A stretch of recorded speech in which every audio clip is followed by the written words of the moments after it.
एक बार महात्मा बुद्ध एक गांव में अपने शिष्यों सहित घने पेड़ की छांव के नीचे बैठ थे। आसपास के गांवों से बहुत से लोग अपनी मानसिक समस्याएं लेकर महात्मा बुद्ध के पास आ रहे थे। महात्मा बुद्ध उन सब की मानसिक परेशानियों का समाधान देते। सब लोग खुशी अपनी समस्याओं का समाधान पाकर वहां से लौट रहे थे। वहीं से कुछ दूर बैठा लोगों को बुद्ध के पास जाते देख एक दुखी भिखारी अपने भाग्य को कोसता हुआ यही सोचने लगा कि अभी कुछ देर पहले तो ये लोग दुखी मन से मुंह लटकाए उन महात्मा के पास गए थे और अब इतना खुश होकर कैसे वापस लौट रहे हैं। आखिर माजरा क्या है? जरा मैं भी जाकर देखूं कि वो महात्मा ऐसा कौन सा खजाना बांट रहा है। इन लोगों को वे इतने प्रसन्न हुए कि उनके चेहरे लाल हो गए। जब वो दुखी भिखारी कुछ नजदीक गया तो उसने देखा कि ये महात्मा तो लोगों को प्रवचन देकर लोगों के दुख का निवारण कर रहे हैं। ये देखकर भिखारी के मन में भी तीव्र इच्छा हुई कि क्यों न मैं भी इन महात्मा को अपना दुख बताऊं, मुझे भी अपने दुख का समाधान अवश्य मिलेगा। बस फिर क्या था, समाधान पाने की लालसा लिए भिखारी महात्मा बुद्ध के सामने पहुंचा और हाथ जोड़कर प्रणाम करते हुए बोला, हे महात्मा बुद्ध, मैं भी लोगों की मदद करना चाहता हूँ। मुझे लोगों की मदद करने की बहुत इच्छा है, लेकिन मैं कैसे मदद कर सकता हूँ? मैं बहुत गरीब हूँ,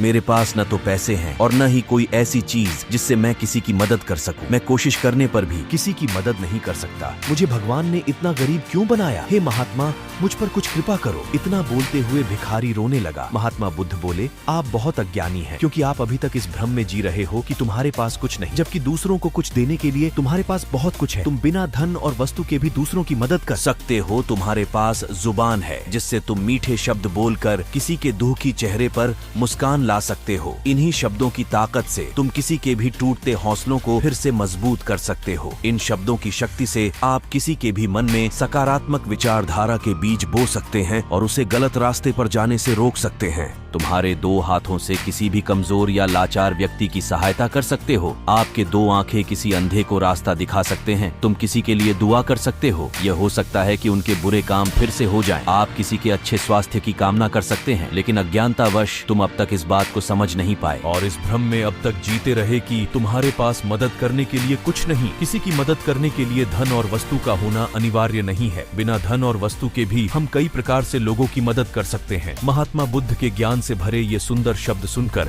भिखारी के चेहरे पर मुस्कान आ गई और वह खुशी से झूमता हुआ वहां से चला गया। वीडियो कैसी लगी कमेंट करें और अपने दोस्तों के साथ शेयर करें। साथ ही वीडियो को लाइक और चैनल को सब्सक्राइब जरूर करें।